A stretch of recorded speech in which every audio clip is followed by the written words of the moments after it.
ನಮಾಮಿ ಶಂಕರ.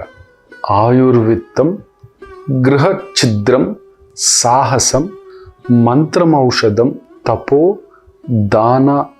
ದಾನ ಅವಮಾನೌಚ ನವಗೋಪ್ಯಾನಿ ಕಾರಯೇತ್ ಅಂತ ಒಂದು ಮಾತಿದೆ.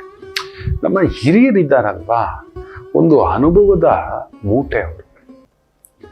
ನಮ್ಮ ಜೀವನದಲ್ಲಿ ನಾವು ಹೇಗೆ ತಿಳ್ಕೊಂಡು ಮುಂದಕ್ಕೆ ಹೆಜ್ಜೆ ಇಡಬೇಕು, ಯಾವ್ಯಾವುದನ್ನು ಮುಚ್ಚಿಡಬೇಕು, ಯಾವ್ದ್ಯಾವುದನ್ನು ಮುಚ್ಚಿಡಬಾರ್ದು, ಯಾವುದನ್ನು ತೆಗೆದಿಡಬೇಕು, ಯಾವುದನ್ನು ತೆಗೆದಿಡಬಾರ್ದು, ಇದು ಲೆಕ್ಕ.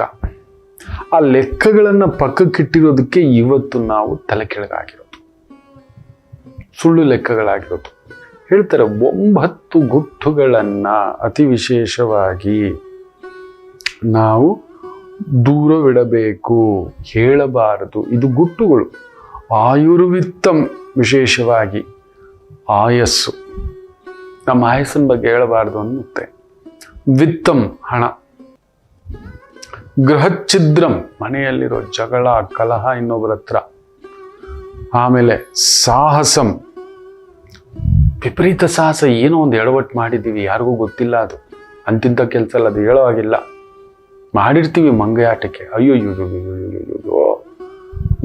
ಮಾಡಿರ್ತೀವಿ, ಏನೋ ಒಂದು ಮಾಡಿರ್ತೀವಿ ಆಯ್ತಾ. ಆಮೇಲೆ ಮಂತ್ರಮೌಷಧಂ, ಮಂತ್ರವನ್ನು ಒಂದು ಇವತ್ತು ನಾನೇನಾದ್ರೂ ಈ ಸಿದ್ಧಿಯಲ್ಲಿ ಕುಳಿತಿದ್ದೇನೆ ಅಂದರೆ ಕೆಲವು ಮಂತ್ರೋಪಾಸನೆಗಳಿದ್ದಾವೆ. ಆ ಮಂತ್ರವನ್ನ ಯಾರಿಗೂ ಹೇಳ್ಬಾರ್ದು ಅಂತಲೇ ಹೇಳ್ಕೊಟ್ಟಿದ್ದಾರೆ ಗುರುಗಳು. ಇದು ನಿನ್ನದು, ಈ ಮಂತ್ರ ದೀಕ್ಷೆ ನಿನ್ನದು, ನಿನ್ನ ಸಕ್ಸಸ್ಗೆ. ಕೆಲವು ಸಕ್ಸಸ್ ಹೇಳ್ಕೊಡ್ತೀವಿ, ಪೂರ್ತಿ ಹೇಳ್ಕೊಡಲ್ಲ. ಕೆಲವು ನಮಗೇ ಅಂತ ಒಂದು ಮಂತ್ರ ಇರುತ್ತೆ. ಗೆಲುವಿನ ಮಂತ್ರ ಹೇಳ್ಬೋದು, ಸೋಲಿನ ಮಂತ್ರ ಇರ್ಬೋದು, ಹೆಂಗೋ ಸೋತು ಬಿಟ್ಟೆ ನೀನು, ಅಲ್ಲೊಂದು ಮಂತ್ರ ಇದೆ. ಹೇಗೋ ಗೆದ್ದ, ಅಲ್ಲೊಂದು ಮಂತ್ರ ಇದೆ, ಅದನ್ನ. ಆಮೇಲೆ ಮಂತ್ರ ಔಷಧಂ, ಒಂದು ವಿಶೇಷವಾದ ಔಷಧಗಳಿರುತ್ತೆ. ಏನೋ ಇದೆ ರವಿ, ಮೊನ್ನೆ ನಾನು ಫಂಕ್ಷನ್ಗೆ ಹೋದಾಗ ನಮ್ಮ ಗುರುಗಳ ಜೊತೆ, ನಮ್ಮ ಗುರುಗಳು ನೋಡ್ಬಿಟ್ಟು,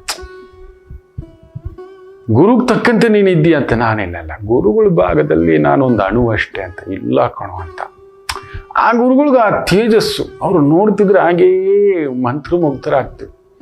ಅಲ್ಲೊಂದು ಔಷಧವಿದೆ, ನಿತ್ಯ ತಿನ್ನುವ ಔಷಧ, ಪಾಲನಾ ಸಿಸ್ಟಮ್ ಅನ್ನತಕ್ಕಂಥದ್ದು. ಆಮೇಲೆ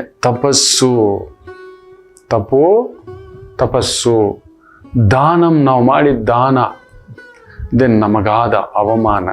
ಈ 9 ರಹಸ್ಯವಾಗಿ ಇಟ್ಟಿರಬೇಕು ಅನ್ನತಕ್ಕಂಥದ್ದನ್ನ ನಮ್ಮ ಮಹರ್ಷಿಗಳು ಋಷಿ ಪರಂಪರೆಯಲ್ಲಿ ತುಂಬಾ ಅದ್ಭುತವಾಗಿ ಹೇಳ್ಕೊಟ್ಟಿದ್ದಾರೆ.